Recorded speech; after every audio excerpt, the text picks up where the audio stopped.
Tak mudah menjadi seorang pemimpin negara.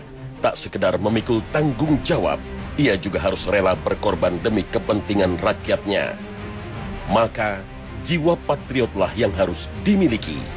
Dalam sejarah Islam, banyak terdapat kisah bagaimana pemimpin menunjukkan rasa cinta, rela berkorban demi bangsa dan negara. Tiga di antaranya adalah Abdurrahman Al-Ghafiqi, sang penakluk beberapa wilayah di Perancis; Zubaidah binti Ja'far, permaisuri Khalifah Harun ar-Rasyid; dan Ali Zainal Abidin. Assalamualaikum warahmatullahi wabarakatuh. Pemirsa Khalifah yang dirahmati Allah Subhanahu wa Ta'ala. Dalam Islam, masyarakat, rakyat Muslim, mereka dalam Islam diajari untuk serius dalam mengurusi dirinya sendiri, serius mengurusi keluarganya, mereka serius juga mengurusi masyarakatnya, bahkan mereka harus serius mencintai dan ikut membangun negaranya. Poin yang terakhir ini yang nampaknya akan menjadi cermin untuk kita hari ini. Karena kalau sebuah masyarakat, sebuah bangsa, mereka mencintai negaranya, maka salah satu manfaatnya adalah bahwa mereka akan berjuang luar biasa untuk mempertahankan negaranya. Dan yang luar biasa juga adalah negara tidak selalu harus terbebani oleh kehidupan di masyarakat. Artinya masyarakat akan dengan sangat nyaman, mereka akan dengan senang hati untuk membantu negaranya, membiayai negaranya, dan mereka bersama-sama mencintai negerinya.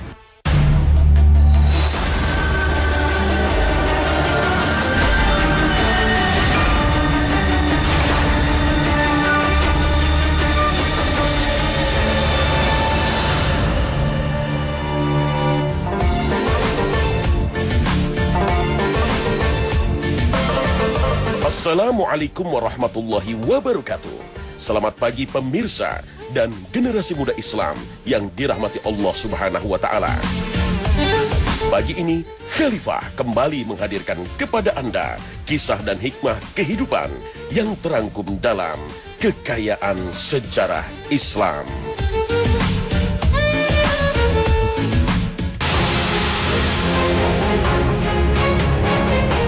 Pemirsa Khalifah, Eropa, benua yang sangat terkenal karena keindahannya.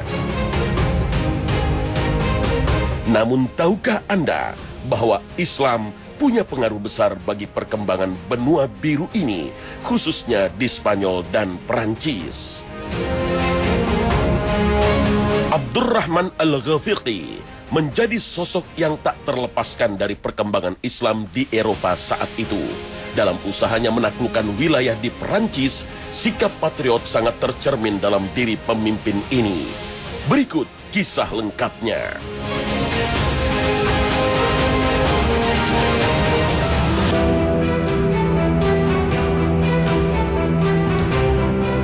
Abdurrahman Al-Ghafiqi mempunyai nama lengkap Abu Sa'id Abdurrahman bin Abdullah bin Bishr bin Sarik Al-Aki Al-Ghafiqi. Kata Al-Ghafiqi diambil dari nama sukunya Ghafiq yang berasal dari negeri Yaman. Karir kepemimpinannya dimulai saat ia menjadi gubernur Andalusia. Namun sebelumnya, ia hanyalah seorang pembantu gubernur yang berkuasa saat itu yang bernama As-Sam bin Malik Al-Qawlani rahimahullah ta'ala.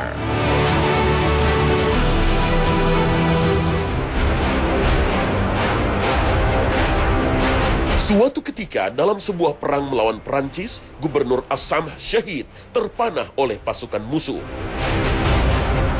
Al-Ghafiqi dengan sigap memimpin bala tentara muslimin yang mulai kehilangan arah.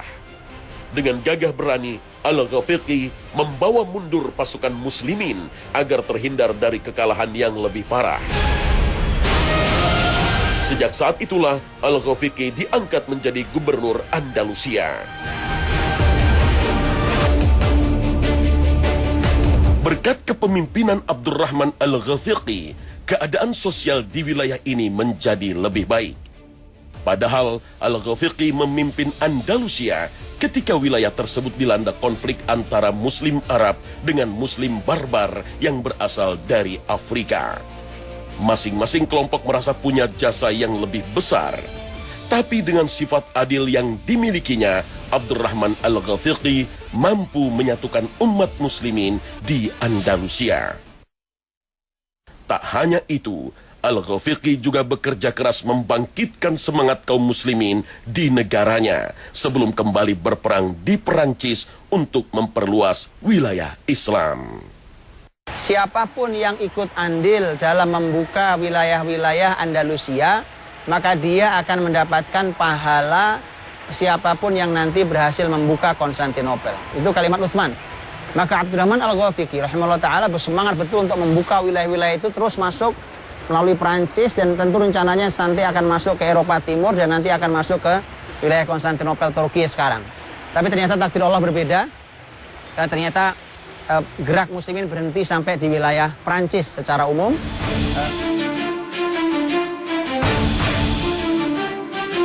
Al-Ghafiqi rahimahullah ta'ala memasuki wilayah Perancis pada musim semi di awal tahun 114 Hijriah atau 732 Masehi. Kurang lebih 1 tahun setelah ia diangkat menjadi gubernur Andalusia. Wilayah pertama yang berhasil Al-Ghafiqi dan pasukannya taklukkan adalah Aquitaine. Setelah itu, pasukan muslimin mulai memasuki wilayah Burgundi dan menaklukkan kota-kota lainnya di Prancis seperti Lyon dan Besançon. Sebagian pasukan muslimin bahkan telah berhasil mencapai kota Sens yang hanya berjarak 100 mil saja dari Paris, jantung utama negara Prancis, di mana kerajaan Frank Prancis berada. Muslimin saat itu dipimpin oleh Abdurrahman Al-Ghafiqi rahimahullah ta'ala dalam jumlahnya kurang lebih sekitar 25.000 orang saja. 25.000 orang yang dibawa. Setiap kota yang dilewatinya, muslimin menang dengan cara sangat mudah. Nyaris tidak ada perlawanan yang berarti. Setiap muslim masuk ke sebuah tempat sehingga muslimin membawa ghanimah segitu banyaknya. Saat itu pasukan Eropa telah berkumpul di bawah pimpinan seorang pemimpin yang setelah sampai hari ini pemimpin ini kemudian dianggap sebagai pahlawan besar Eropa. Kemudian mereka dengan bawa senjata dan dalam jumlah yang sangat banyak, bahkan disebutkan sekitar 400.000 orang di bawah kepemimpinan Charles Martel ini. Charles Martel yang mendengar kebesaran pasukan Islam langsung mempersiapkan pasukan yang sangat banyak. Sementara itu, pasukan muslimin telah mencapai daerah di antara Poitiers dan Tours. Di antara dua daerah inilah perang antara pasukan muslimin yang dipimpin oleh pasukan Abdurrahman Al-Ghafiqi melawan pasukan Prancis di bawah pimpinan Charles Martel terjadi. Dalam sejarah Islam, perang ini dikenal dengan nama Balatu Syuhada atau dalam istilah barat disebut The Battle of Tours. Balatu Syuhada dalam suatu riwayat berarti istana para mujahidin. Dalam riwayat lainnya difahami bahwa Balaf atau Bilaf berarti lantai dan Syuhada berarti para mujahid. Ini karena banyaknya pasukan muslimin yang syahid, tubuh-tubuh mulia mereka terhampar di lokasi pertempuran. Ya, setelah 8 hari perang berlangsung, kaum muslimin harus mengalami kekalahan dan Abdurrahman Al-Ghafiqi sendiri turut syahid bersama pasukan syuhada lainnya. Perang Balatu Syuhada ini adalah kekalahan muslimin yang setelah itu boleh kita katakan bahwa walau muslimin masih bergerak di beberapa wilayah, terutama di bagian baratnya, di bagian timurnya, timur selatan, tetapi untuk masuk besar seperti Abdurrahman Al-Ghafiqi masuk sudah tidak ada lagi. Jadi boleh dikatakan bahwa ini adalah sebuah perjalanan dakwah besar muslimin yang terbesar yang berhenti dari arah selatan.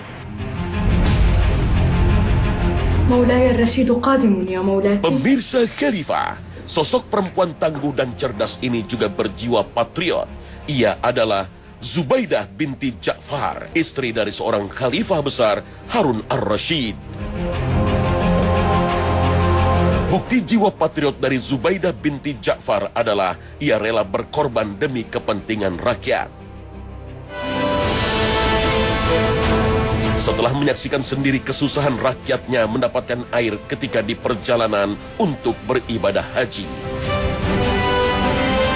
maka ia berinisiatif membangun saluran air yang membentang ribuan kilometer dari Irak ke Makkah.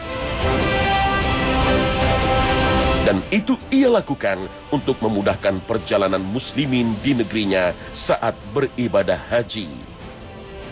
Haji di kota Mekah, perjalanan dari Baghdad ke Mekah, perjalanan yang sangat panjang, 1.300 kilo lebih, yang itu memerlukan tenaga yang tidak sederhana, dana yang tidak sederhana, sementara mereka perlu berjuang untuk bisa beribadah haji. Zubaidah berpikir panjang tentang bagaimana caranya muslimin bisa sangat nyaman, terutama dari ibu kota, untuk sampai ke Mekah, melakukan ibadah haji. Maka dia mulai memikirkan untuk membuat berbagai macam fasilitas umum yang dibuat di sepanjang jalan dari ibu kota sampai ke Mekah. Perjalanan sangat panjang, di mana dia membuat berbagai macam fasilitas air yang bisa diambil dengan gratis oleh setiap orang yang lewat. Sumur-sumur disediakan, digali, tentu dengan biaya yang tidak sederhana karena padang pasir. Kemudian disiapkan juga rumah-rumah peristirahatan bagi yang lelah dalam perjalanannya, maka dibangunkan rumah-rumah, rest area kita menyebut hari ini. Menghadirkan mata air di padang pasir bukan sesuatu yang mudah. Bahkan banyak yang telah memperingatkan hambatan dan besarnya biaya untuk menyelesaikan proyek ini kepada sang permaisuri istana. Namun, Zubaidah tetap dengan pendiriannya, mewujudkan pembangunan saluran air dan fasilitas lainnya. Meski ia harus berkorban harta miliknya dalam jumlah yang sangat banyak. Maka Zubaidah berpikir bagaimana caranya. Karena orang dulu harus mengangkut air dari sebuah tempat, kemudian nanti dibawa ke Mina, mereka kumpulkan air di Mina, kemudian dari Mina mereka akan bawa air itu sampai ke Arafah, begitu seterusnya untuk bekal di Muzdalifah, kemudian kembali ke Mina. Maka Zubaidah berpikir karena di kurang lebih sekitar 10 mil dari tempat itu, yaitu di Lembah Hunain, ada mata air, yang mata air itu perlu sekian panjang untuk mengalirkannya. Jadi berkilo-kilo itu dialirkan melalui gunung, melalui bebatuan. Kemudian ditampunglah air itu di sebuah tempat yang sampai hari ini masyarakat masih tahu. Di sana ada namanya Ain Zubaidah. Dan itu tidak sederhana karena Zubaidah sampai mengatakan tolong dibuatkan. Walaupun sulit, sangat sulit. Zubaidah mengatakan akan saya bayar. Walau harga sekali cangkul, harganya 1 dinar saya bayar. 1 dinar kurang lebih 2 juta rupiah lebih hari ini. Artinya kalau orang sekali nyangkul, kemudian harganya 2 juta, tidak masalah, saya bayar. Berapa harganya? Subhanallah, total semua pembangunan tadi itu.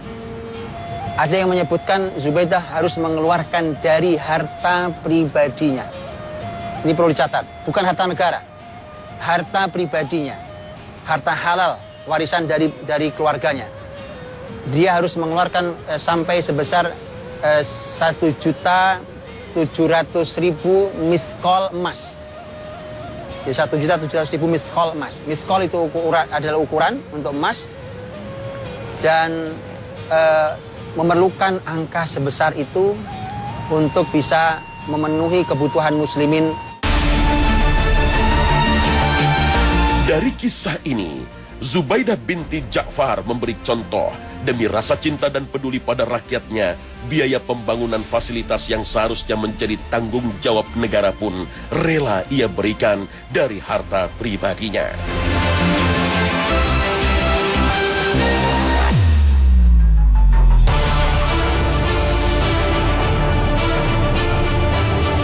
Mencintai negara dengan membagi harta untuk kepentingan orang banyak juga dilakukan oleh seorang ulama besar bernama Ali Zainal Abidin. Namun bedanya, ia melakukannya secara rahasia dan baru diketahui masyarakat setelah ia meninggal dunia. Inilah kisah lengkapnya.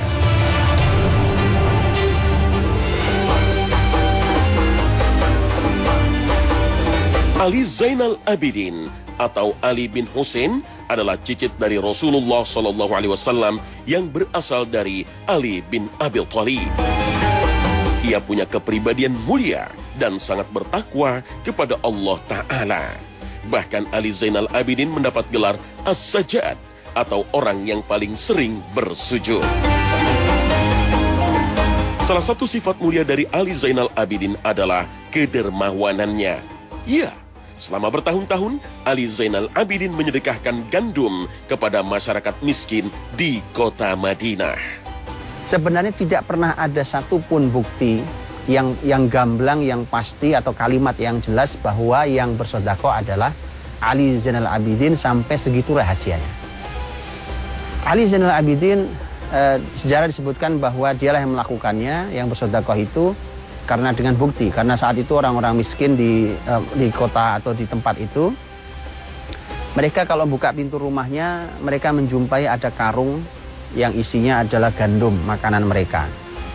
Disebutkan bahwa tidak kurang dari 100 rumah mendapatkan kebaikan itu. Itu rame. Bayangkan ada sekitar 100 rumah mendapatkan kebaikan gandum-gandum yang dalam karung, dan selalu mereka dapatkan itu. Asal mereka nanti sudah habis, maka dia akan jumpai ada lagi karung gandum di depan rumahnya. Maka sungguh sebuah kebaikan yang luar biasa. Tapi tidak pernah satupun orang tahu siapa yang bersedekah gandum tersebut. Ya, setiap malam saat mereka tidur, Ali Zainal Abidin memikul sendiri karung-karung berisi gandum, mengantarkannya ke depan pintu rumah masyarakat miskin di Madinah. Hingga pada bulan Muharram 95 Hijriah, datanglah berita wafatnya Ali Zainal Abidin. Masyarakat Madinah sangat kehilangan sosok ulama besar tersebut.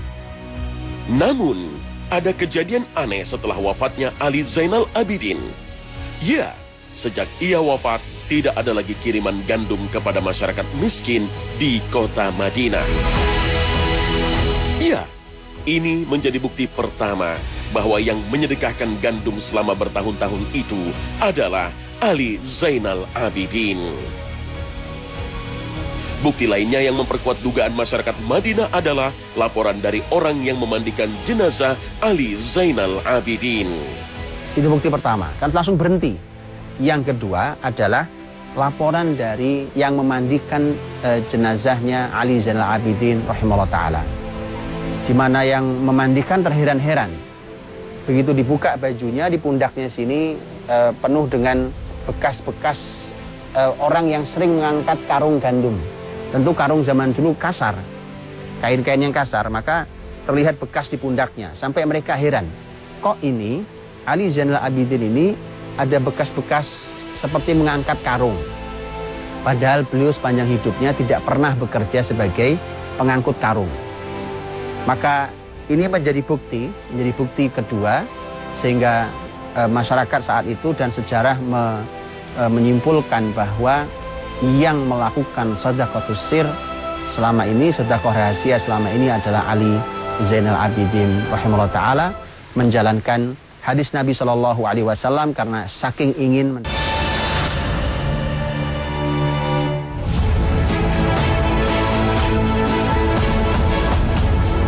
belajarlah cinta terhadap negeri dari muslimin. Jangan pernah mempertanyakan cinta muslimin pada negerinya. Jangan pernah meragukan itu dari mereka. Karena sungguhnya itu bagian dari iman mereka. Karena negeri muslimin, setiap jengkalnya akan dijaga oleh muslimin. Cinta mereka akan mereka buktikan dengan karya. Cinta mereka akan mereka buktikan dengan pengorbanan. Bahkan cinta mereka akan mereka buktikan bahwa mereka siap mati untuk membela negerinya. Lihatlah muslimin yang pergi, datang jauh-jauh dari negeri Syam. Mereka pergi sampai di Eropa sana, di negeri Andalus. Mereka tidak lari dan mengambil harta masyarakat Andalus, tetapi mereka membangunnya, mereka memakmurkannya, bahkan mereka mati dikubur di negeri Andalus. Itu aslinya muslimin. Maka kalau kemudian ada keadaan bahwa muslimin tidak mencintai negerinya, kalau ada keadaan di mana muslimin ternyata tidak bangga dengan negerinya, maka tentu ada yang harus kita tanyakan. Ada apa dengan negerinya dan ada apa dengan muslimin? Sebuah koreksi bersama, karena negeri yang layak dicintai pasti ada di hati muslimin, sehingga muslimin siap membelanya, siap mencintainya, dan siap berkorban untuk negerinya. Wallahu ta'ala alam bishawab. Assalamualaikum warahmatullahi wabarakatuh.